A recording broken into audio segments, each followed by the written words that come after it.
So, Chris, welcome to CTO Confessions. It's great to have you on board, sir. Thank you. It's nice to meet you, TC, and great to be here. Brilliant. So tell the audience a little bit about yourself. Who are you? What do you do? And who do you work for? Awesome. Yeah, well, I'm a technologist by heart. It's been a passion of mine since I've been probably 10, 12 years old when I wrote my first program. But I'm just left Rent Group as their CTO. We just got pretty much bought by Zillow Group, and so we're exiting. But I'm excited about that. Excited about the next CTO journey for me. Oh, brilliant, brilliant. And just while we're on Rent, I mean, do you want to describe what Rent used to do? Yeah. Rent still operates in the space. We own apartmentguide.com and rent.com. So it operates in multifamily. We also have single family, but it's all about rentals. So we provide a listing for property managers to manage and list their sites so that consumers like you and I can find the best properties to rent. Oh, good stuff. So I'm really curious around your journey. We've had a conversation offline around this. So what's your journey been like to your leadership? What's your journey been like through your tech leadership? Yeah, thanks. That's a great question. It's, I'm not a very introspective person, but and so I don't sit and think about this a lot, but it's an important question. I think I've had a lot of people who work for me that aspire to be a CTO. It's a unique role. It's a little less obvious how it's not quite as linear as most people see other roles. But for me, it started out as just a passion, love for engineering. My dad and I were part of a computer club in the 80s. And so I wrote my first program on a TI 99, which was like one of the first home PCs, and really just fell in love with it. War games had just come out. That was pretty exciting. Yes. Yeah. Then when I went to college, I didn't really know what that career path looked like. So I ended up majoring in marketing of all things. But right after college, I worked for the Olympics that was here in Atlanta in '96. And so that was like a year and a half of prep and then through the Olympics. But I worked with Price Waterhouse through that engagement in the technology area. And so they hired me to be a developer, which was awesome. And they had their own philosophy on development, and so they would hire kind of electrical engineers, mechanical engineers, and then send them down to a boot camp for about 3 months. Literally, you live down in Tampa, Florida, and learn about 5 different programming languages. So wow, that's how I really cut my teeth on programming. Loved working for Price Waterhouse, but and then I went to Home Depot. I was there about 12 years, and loved Home Depot. Great place to work, and kind of evolved through the ranks there. I think Home Depot was great because you got an opportunity to do lots of different things. I think one thing that's really important for someone who's wanting to get into the CTO role is getting exposure into different areas. Things like I built back office software. I did packaged implementations through like SAP. I did a bunch of SAP work while I was there. Led teams that did online development. I ran a team that did middleware. So ran, if you remember the days of EAI and those types of things, where I ran the middleware team. And so we had to go buy hardware and size hardware and do all of this stuff for the company.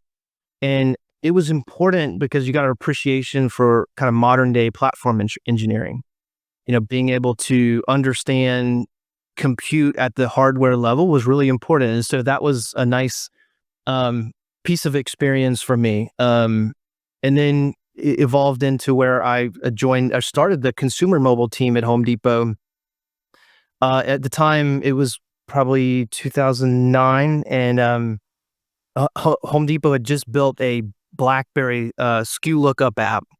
Right. And we took it to the store managers meeting, and there, store managers from all over the nation were there. There's about 3,000 of them. And they would have these little booths outside the main hall. And this BlackBerry SKU lookup app for the BlackBerry had a line around the corner for these store managers that wanted to download it. And it's super simple. But if you think about it, you're in this big cavernous store, and if someone was like, hey, can you look up this price? You had to go find a computer somewhere across the store, walk to the computer, enter it in, and then walk back to where the customer was. And so it was, hugely inefficient. You would get ask 10 different, customers would ask you to find something on the way. And so having that in your pocket was transformational. And so I knew that just like everybody, the mobile was going to be transformational. Yeah. So we started this mobile app there at Home Depot. And one of the first things we tried to do was really, hey, if somebody's coming into Home Depot, what do they want to do with the mobile app, right? Like it was funny. The inspiration for the first kind of rev of this app was someone would walk into Home Depot and they would have a nut or a bolt in their hand, and they were like, I need one of these, right? Or I am working on this. And it represented this bigger project that they were working on. And Home Depot did a good job of trying to train the associates to say, hey, help me understand the project you're working on so we can solve that. So one of the first things we did was actually a nut and bolt finder. You could literally tell if it was coarse or fine, threaded. Yes. You can measure the size directly on the screen, and just tried to immerse them a little bit. One was wayfinding, right? Like just, hey, if I want to find my way around the store. So really cut my teeth on mobile there, fell in love with it like a lot of people did, and then got the opportunity to go to Weather Channel, where I led mobile engineering, mobile and consumer app engineering. Yeah. So I was there for a while, really began to understand and appreciate building for consumers at scale. Weather Channel, I think when I left, we had around 300 million downloads, huge audience. I think it was like 55 million monthly active uniques. And so it was a big audience, and it was really difficult to try to build for the masses because everybody has different needs. But it was a safety app at the end of the day, right? And so we had to really hone our skills. And so for the first time, built and organized the engineering team around delivering for consumers, delivering around how do I position the team to best solve those needs? And that was very exciting. And I kind of walked away from that experience saying, it really doesn't matter if I'm building SaaS software or consumer software for web or mobile, whatever. It's really about the experience, and positioning your teams in this way is the most efficient way, in my opinion. And we could talk more about that later, but really fell in love with that process at Weather Channel. Interesting story. IBM came in and bought Weather Channel. I was there maybe 6-7 years. They bought us, and then they were really trying to change their stripes. They asked several leaders throughout Weather Channel to go take on different roles. So I went in to run engineering for Watson Marketing. So this was, kind of an amalgamation of a bunch of different customer experience. We had core analytics, we had core metrics. We had a product that was a email marketing campaign product. And so did that for about 3 years. We actually left IBM, and that became Acoustic. And then shortly after that, I got an opportunity to go to Park Mobile, where I was the CTO there, and led both product and technology at Park Mobile. Yeah. Amazing job, amazing company, really, really fun. Kind of brought, like I was talking about earlier, all the different experiences that I had kind of together in one setting, which was rewarding and a lot of fun. But we were acquired by Easy Park Group that was based in Stockholm, Sweden. And so I ended up leaving Easy Park, but Park Mobile to go to Rent Group, where I was the CTO, until we were just acquired. Yeah. So that's kind of a run through my background a little bit. It's quite an adventure. There's a few things that you kind of mentioned there, which caught my attention, which is, very much around understanding, why you're writing the software. The Home Depot example was a great. We take this kind of stuff for granted now, but back then it was proper groundbreaking and a totally different way of shopping, a totally different way of experiencing and making your journey through a shopping experience more productive and what have you. Yeah, no, mobile did a few things. So one, if you think about mobile came into the world through Apple, right? Which is really, there was mobile before, but it was BlackBerry. There was a kind of what you called feature phones back in the day. But it was basically trying to take the web and miniaturize the web so that you could navigate and do some basic stuff. But when the App Store came along, which was really the big inflection point for mobile, that came out of Apple. And the interesting thing about that, if it came from a different company, it may not have the same feel. But Apple was known for design. It was known for customer and user experience. And if you think about it, I mean, Steve Jobs was brilliant in not just marketing his products, but he was brilliant in understanding what people wanted. When they came out with the iPod, right? This is before the App Store and before the iPhone. It was the world's first device that could hold 1,000 songs, right? And digitally hold all of these songs, right? And so if you were a different company, you would have marketed that as the world's first kind of digital portable media player.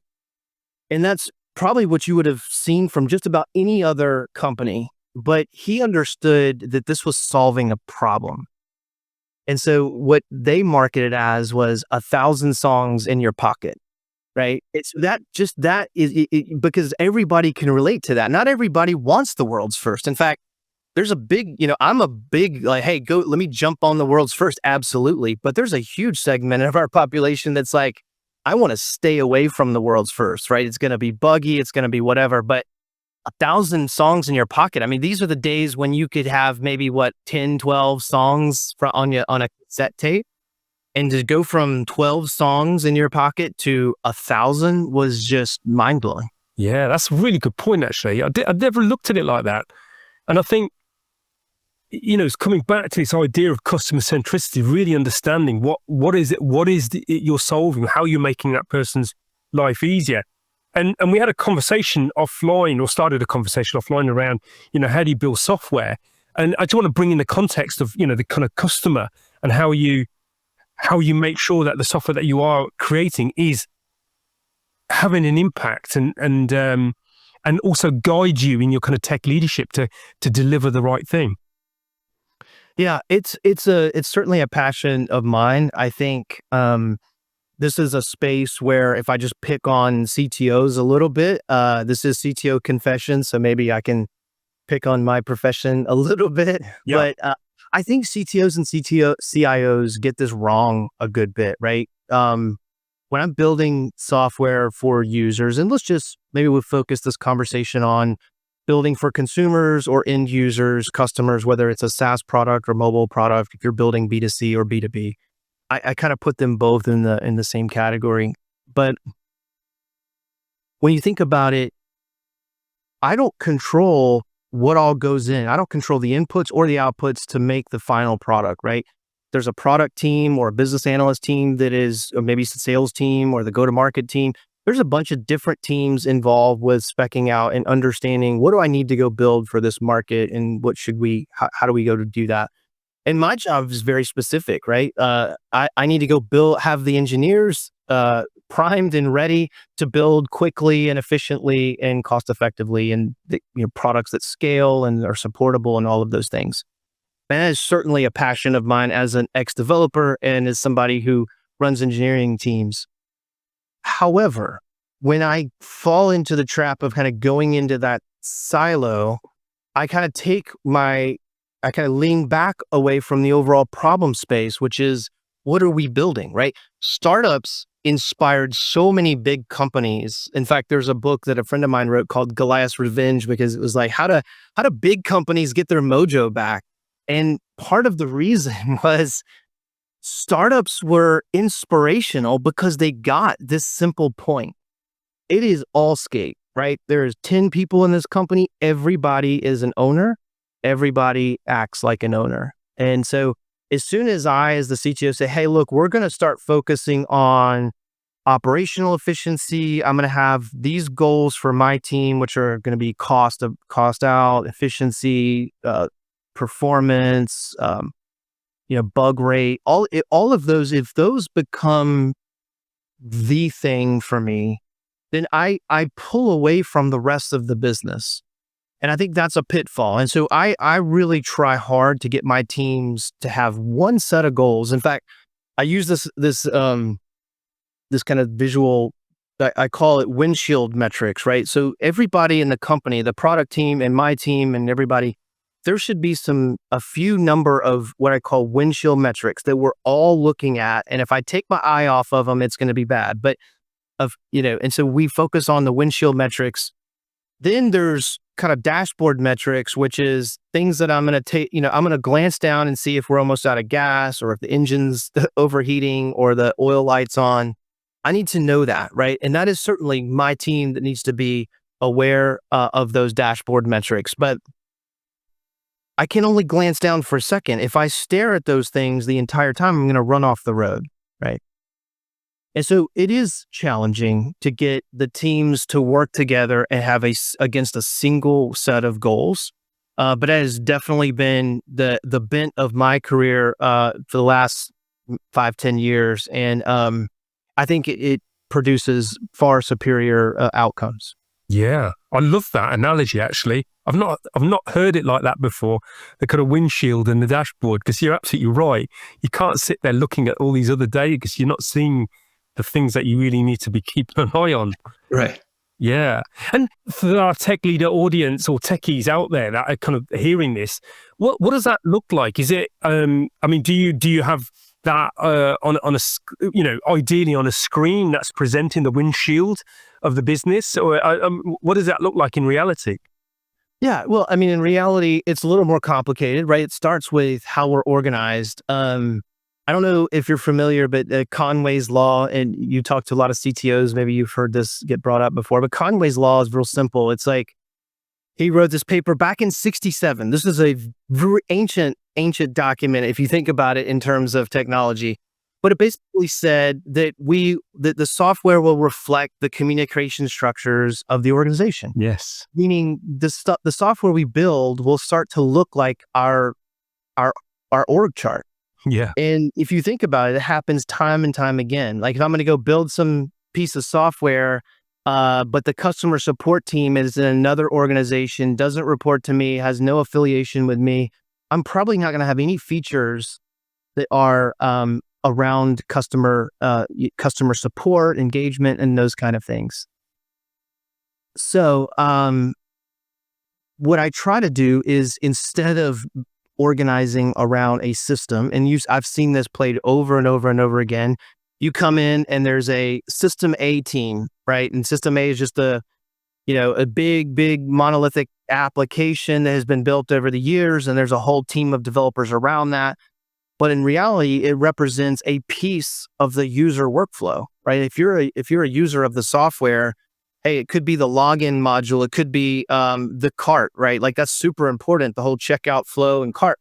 But if it's this one little piece, then the team only gets intersected with occasionally, and they don't understand the whole user journey. So instead of organizing around a tech stack or organizing around an org chart, what I try to do is organize the teams around a user journey, a customer journey. So when they come into the software, let me give purview to teams that will own in beginning to end of that customer workflow. The customer comes in and is trying to do something. I want to buy something. I want to look up something. I want to download something. Whatever it is, we need to understand the totality of that, because that's how you solve problems, is within that workflow. If I come in and I can't get to this, or you've put some blocker, or you've made me sign in when I first hit the application, that's annoying, right? And it becomes a problem if I'm in a parking lot and there's limited Wi-Fi, and Park Mobile tries to tell me, hey, sign in and enter all this information and do all of this stuff right when I come into the app. I just had to download this thing. That was frustrating. Then number two, I have to sign in and create an account on limited bandwidth. And then I have to take another couple steps. Then I can actually go park.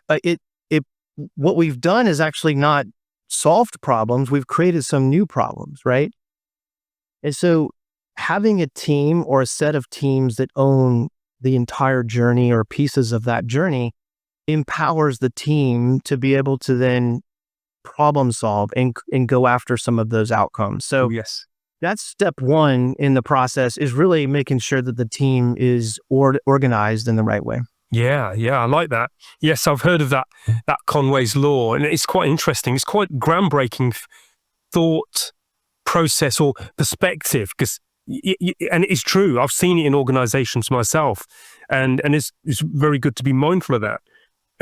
You mentioned something earlier offline around the consumer scale. Consumer scale. Is this what you referred to here? Yeah, so I call it consumer scale. It is not a great name, I will admit that. I think Palantir has a really cool name for. I think what they're doing is very similar to that, but they call it um, forward deployed engineering, forward deployed engineers. And they basically just mean like we're going to put engineers where the problems are, where the customers are, and they're going to talk to the customers, and it's going to be a cross-functional team that's solving these problems. Um, one of the luminaries in the agile space, Marty Kagan, he calls it the product operating model. Regardless of what you call it, what the goal is to take cross-functional teams and put them together, and then empower them to go after these problems. One of the one of the big challenges, and I think companies can fall into some of the same patterns. I call it strong-willed companies, right? We get to be kind of set in our ways, and sometimes we have some blind spots. I think one of the blind spots is how product ideas and features come up, right? A lot of times you think that there's a lot of research, a lot of insight into what features I'm going to go build. And I think the best companies in the world do that, right? They're going and talking to customers, they're getting feedback, they're building their backlog based on real insight in their testing and learning. However, a lot of companies are building it out of gut. Hey, we're sitting in a conference room and we're trying to hit a sales target, or we're trying to improve our conversion, or we're going to try to reduce churn. And the CEO puts me on the spot and says, hey, what are we going to go build? Well, the first thing that kind of gets spit out is a noun. It's like, hey, I'm going to go build this thing, feature A. And then feature A, unfortunately, cascades all the way down the chain into a team to say, hey, go build feature A. And the team's sitting there, what is this thing? This is the first thing I heard about. Yeah. And how is that supposed to help us reduce churn? This is and so right out of the gate, you get a situation where they're not necessarily bought in. But the thing that follows, what are you going to build? And it will always come right to the CTO. How quickly can we get it done? Yeah. And so before you even blinked your eye, we have a noun and we have a date. And so now we are rushing to build a plan to get this thing out as fast as possible. The unfortunate bit about the whole story, and it gets repeated time and time and time again, is why I kind of call it strong-willed companies, is that the cost of building the wrong thing is high, very high. It could be just, hey, we wasted our time. So opportunity costs could be that we've actually created an issue with our customer base. A lot of times you roll out a feature and people get really irritated by it because you're anticipating this thing to happen, and instead they give me this other thing that's really annoying. Website redesigns are a classic example of this. Internally, you build a website redesign based on a whole bunch of internal goals. Hey, I want to consolidate the navigation. I want to create this be able to kind of cross merchandise different products. I want to be able to showcase our new brand and all this new stuff.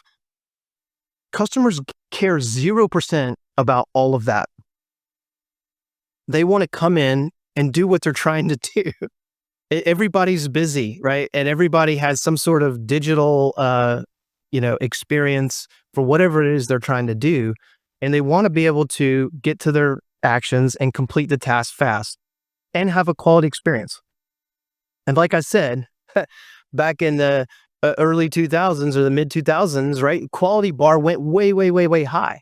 And so people come in, they want to see that. And so you give the team a date and a noun, and then they go about building it. And when they find out that it's wrong, and here's the staggering statistics on that, right?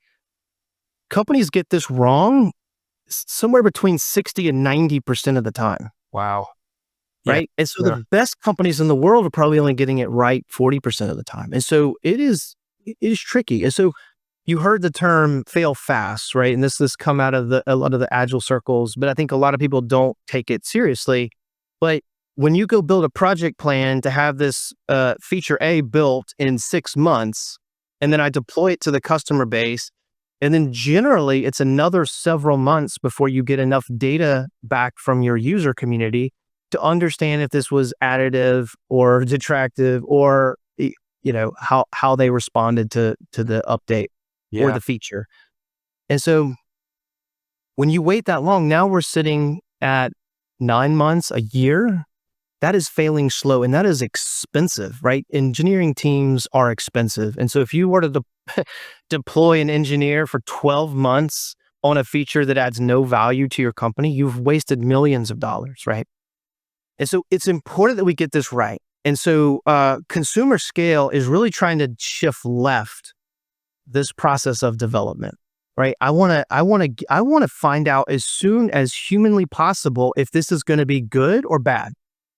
It's fine to have feature A, but as long as possible, if the team, including the leadership, can hold on to the verb. Hey, what are we trying to achieve? Well, we want to reduce churn. Okay, fantastic. So what we're going to do is we're going to create some piece that we believe, some theory of churn, and we're going to give that to the team. But instead of measuring them on how fast they can build feature A, we're going to measure them on the outcome. Yeah. How fast can they impact churn? And what I tell my teams is, look, if you can write zero code and impact churn or impact revenue, like, I'm going to have a parade for you guys. Like, I don't, and so it's funny because like that, and that's partly my, like the technology leadership has been wired to measure efficiency and effectiveness Yeah. on how fast we can type into the keyboard.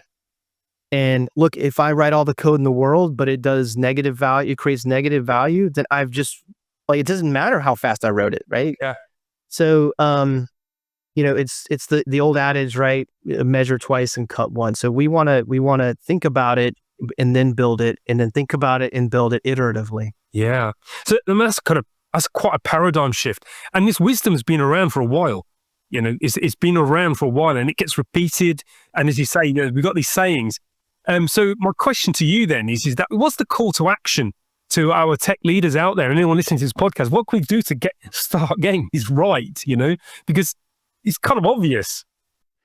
Yeah, I think, be honest with your stakeholders, right? Everybody in the engineering world says that we follow Agile. If you look up the original Agile manifesto, right, this original group of kind of wise software developers and practitioners got together and all met for, I think, a week, I don't know how long it was. They met for a while, and they only agreed on 4 things. They really didn't agree on a whole lot, but they walked away with 4 things. But one of the things was like, we're gonna appreciate working software over documentation. And so every time we say, hey, we're Agile, but then we ask for requirements, it works against us. I mean, we're not being honest with ourselves, right? And so I think the takeaway is, as technology leaders, we have to embrace the whole problem. And the uncomfortable part is that when you do that, you have to tie your wagon and your success to stuff that's outside of your control. For whatever reason, somewhere fairly early in my management career, I let go the need to want to control outcomes from my own career. If you look at people's career, it's massively random. It's people who move up to CTO and all these other roles. It's a lot of it is luck. A lot of it is being at the right place at the right time. I think for the most part, people are trying to make the right decisions when they promote and hire and place these roles.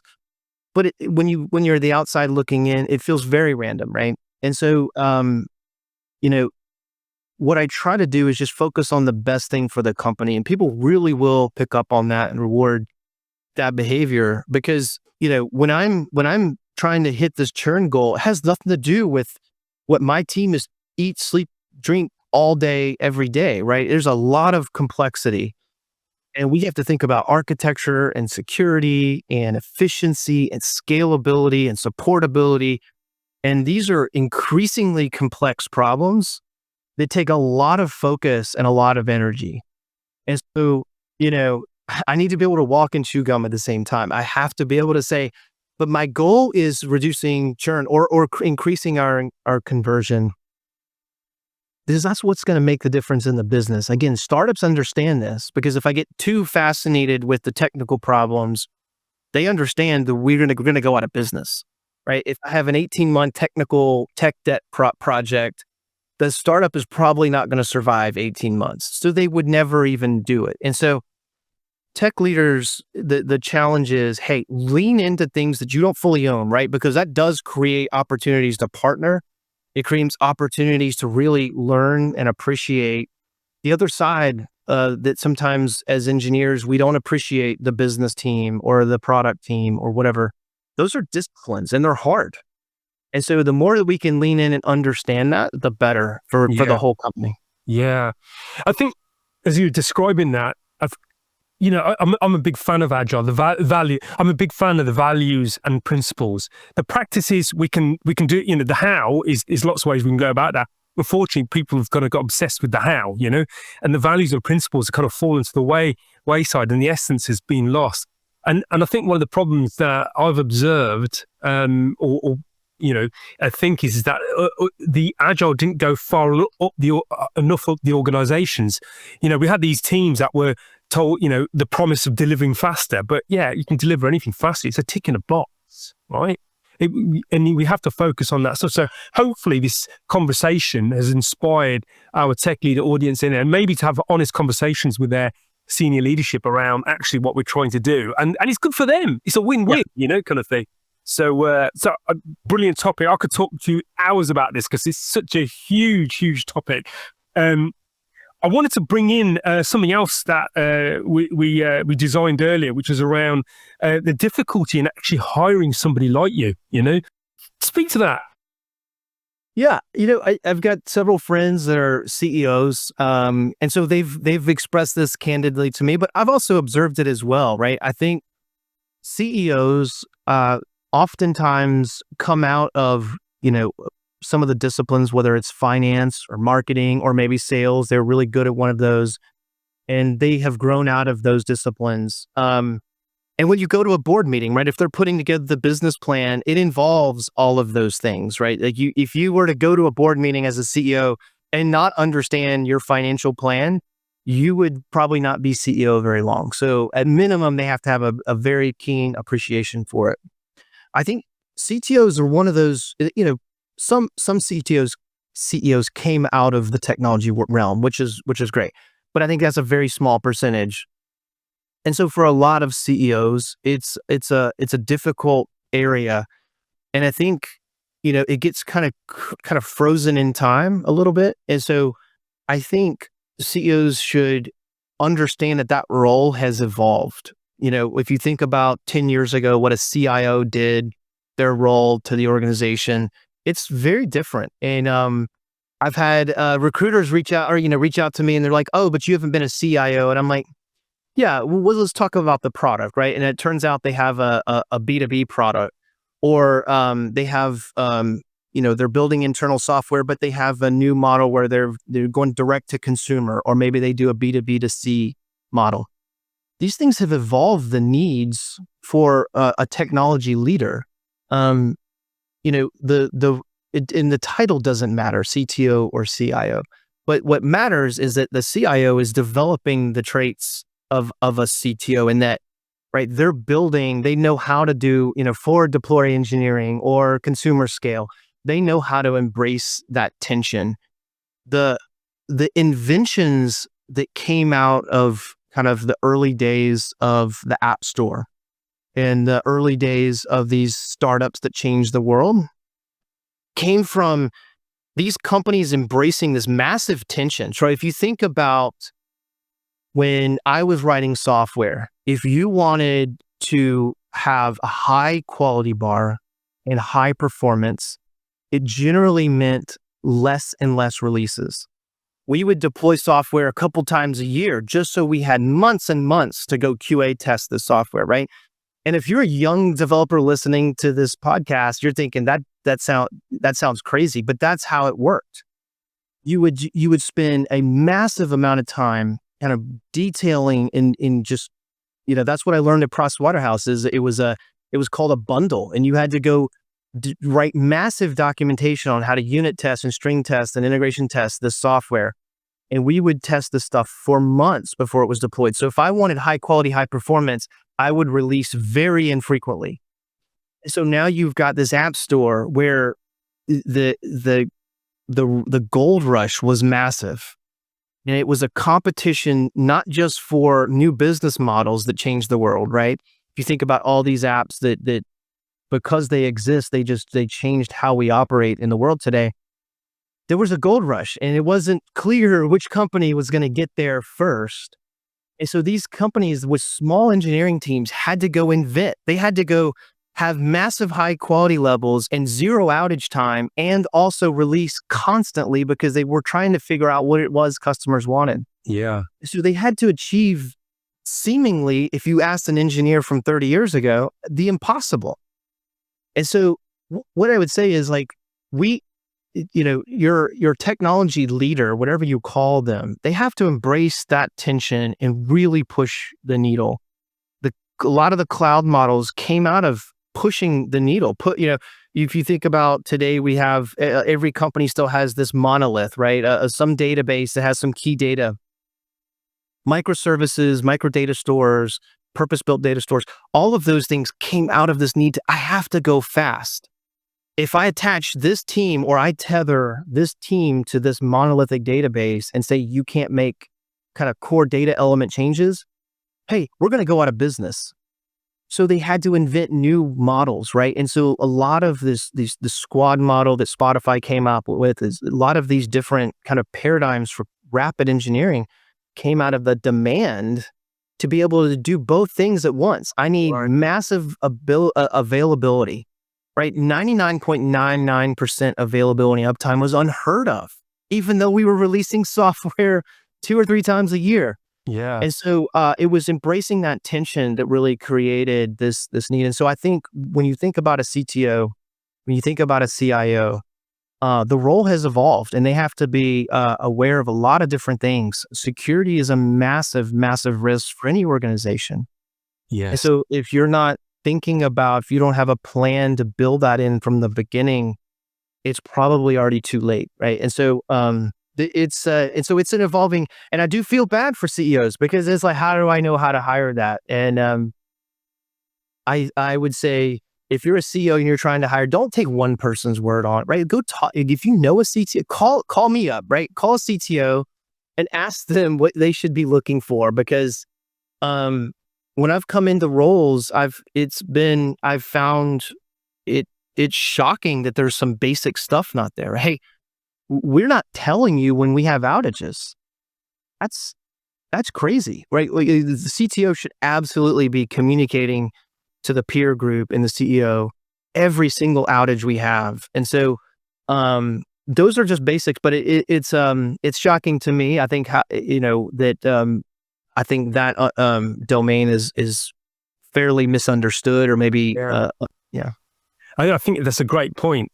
See, here you go, is a controversial comment then. So if we take the statement that all organizations are effectively software or digital companies with a specialization, so effectively they are tech companies with a particular focus, the CTO or the tech leaders within that organization are effectively leading the organization because they're defining, where we're coming from, where we're going, what we're doing, and where we're going. Shouldn't more CTOs be evolving into the CEO position? Would that be? I mean, it's a controversial topic. There's probably a lot of CEOs out there probably throwing something at the other podcast right now. But what do you think to that? Yeah, I think so. I think certainly we should see more. Because the implications are dramatic, right? Like, if you're a manufacturing company, you think of the CIOs building a few back office pieces of software, maybe hiring, building, buying some software, and that's about it, right? But I mean, with automation, with AI, with security, I have a buddy of mine who's the COO of a manufacturing company, and they had a cybersecurity incident, and they were woefully underprepared, right? It was just kind of they were not prepared to handle that, and so I do think the value is increasing. I think it's also reciprocal, right? Whereas I believe engineering leaders need to do a better job of appreciating those disciplines, right? And understanding them a little bit more.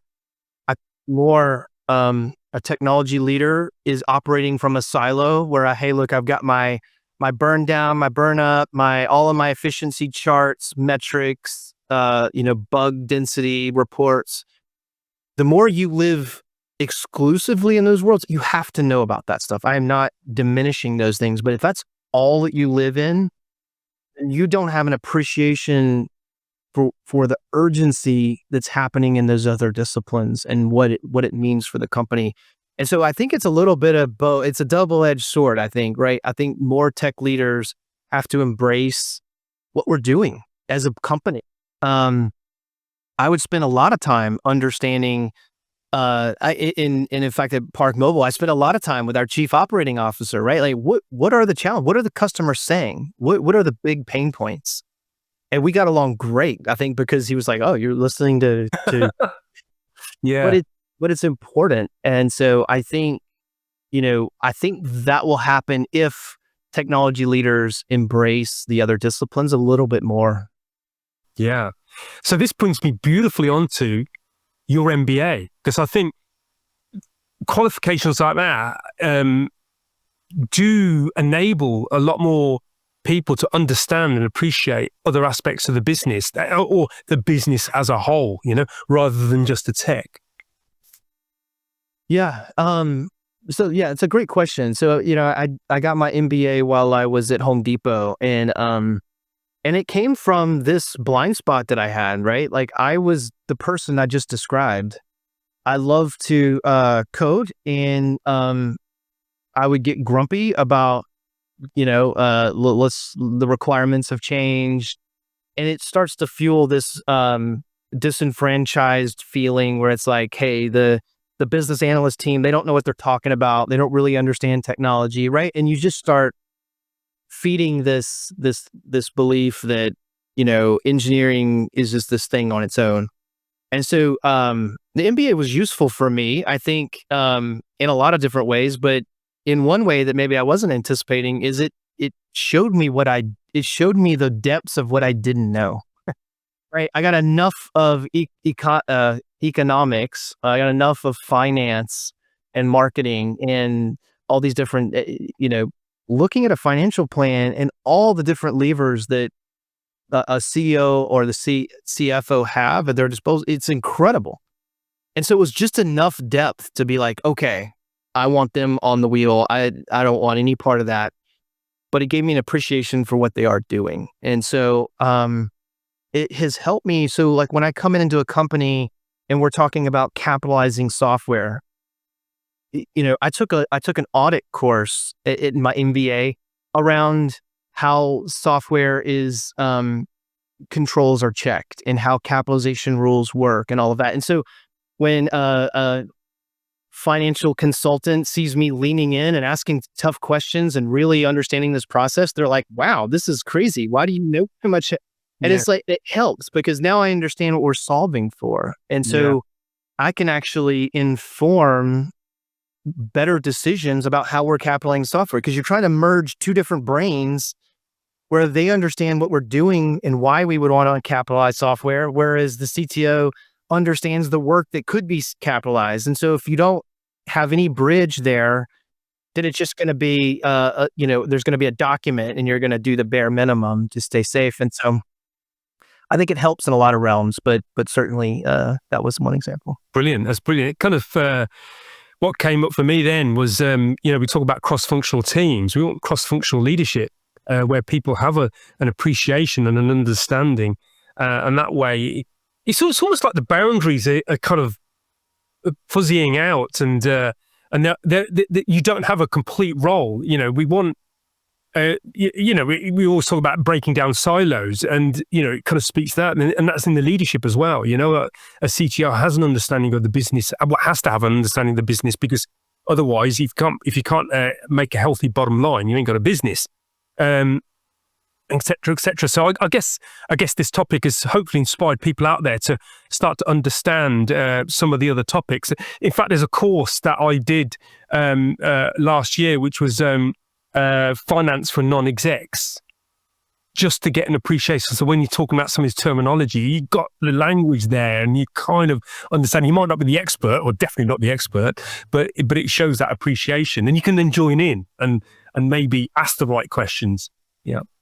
Yeah, no, absolutely. I mean, if you're owned by private equity, you better understand as a technology leader what EBITDA what stands for, and what that means, and you can help, right? Like, and I've had companies where I'm like, hey, actually, whether it's capitalization or it's some of the contract costs and how we're doing that, you can influence that, and you have insight into one of the biggest areas on the expense line for software costs, right? And so CTOs in most organizations buy the most software, and so we should have some basic financial acumen for sure.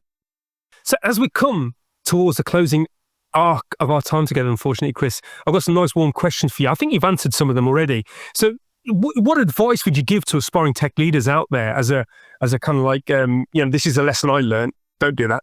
Do more of this. Yeah, I think, consumers always win, I think is the takeaway. And I think if they can embrace that, right, and try to solve for the impossible, embrace those tensions and be able to move towards that, right? At one company I was at, we were trying to do a cloud migration, and the team was like, it's impossible to have zero outage during this. I'm like, but we have a consumer facing website. We have to have zero outage. And so they went and they actually solved for it. And they came up with some creative ways to do that. And so I think embracing those tensions, because you're a consumer and you know what kind of impatience you have for software that doesn't work well, right? One of the things I like to say is, users either suffer or delight by what we build, and that's a big responsibility. So I think really embracing that will be some advice. Brilliant, excellent. And any books or any other assets that have been really helpful in your journey? You've mentioned the MBA. Anything else? Yeah, I mentioned Marty Kagan, who is really big on Agile. He's got a book he's got, I think, 3 books now, but his first book was called Inspired, and it really talked about kind of how to build products that customers love. And I think that's been an impactful book for me.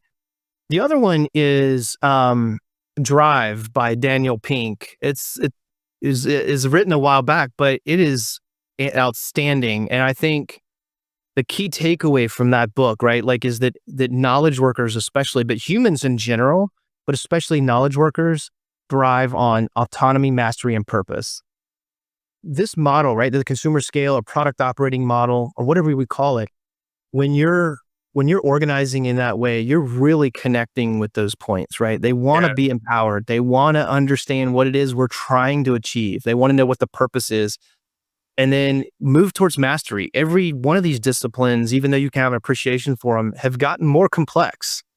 And so being able to let engineers dive deep and become a master of what they're of their craft, I think is very empowering. But that book was definitely transformational for me. Yeah, one for me as well. I think as you mentioned it, I kind of smiled, and they got some good videos as well, some kind of animations around it as well, just to kind of condense it down. So I really do recommend people read the book, but also have a look at the videos.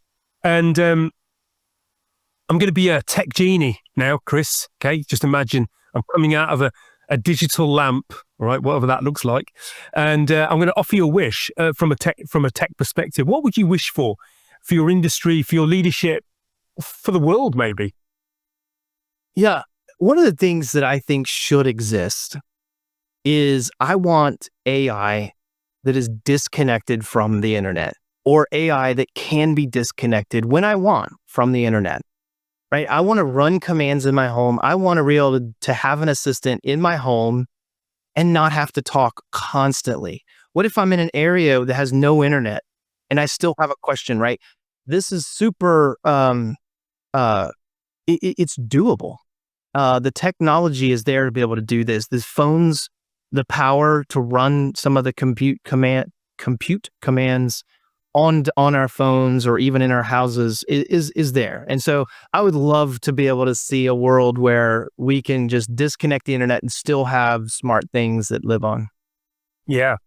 Great wish. I would love that one as well. I must admit, the one worry that I do have, just to speak to that wish, is that I think I found myself, I'm starting to become more reliant on asking these questions. It's almost like a laziness. I just kind of go to it, and rather than thinking it through, I think, oh, just give me what you think, kind of thing, and then that becomes what I think.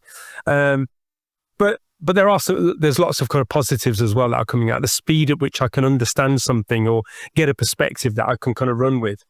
So, Chris, as we come to the final full stop of the podcast, what's your final key takeaway that you want to leave our tech leader audience as a gift as we part company? Yeah, I think, as a technology leader, I think learn the different disciplines, but be willing to lean into the business, understand the business goals, and really operate from those goals. It's so easy and so fun in a lot of ways to immerse ourselves in the technology challenges. But I would just encourage our engineered listeners to really lean in to understand what the business problems are.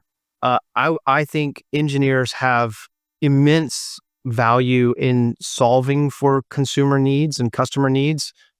I've seen some of the best ideas and innovations come out of the brain of a developer. And so it really doesn't matter what role you have when you're trying to figure out and solve for customer pain points. So I think as you're building software, really lean in, understand what it is the company, what it is your group, what it is your team is trying to solve for, and embrace that. Embrace the tension. If there's not some healthy debates between the product manager and the tech lead, the designer, if there's not a healthy debate between those different disciplines, then something's going wrong. Yeah. Embrace the debates and get to the best solution. Because as a customer, as a user of your software, I want better operating software. And I think everyone does. So I would just say, embrace that and try to achieve the impossible. Brilliant. What a great note to finish on. Thank you very much, Chris, for being on CTO Confessions. Thank you, TC. Great to be here.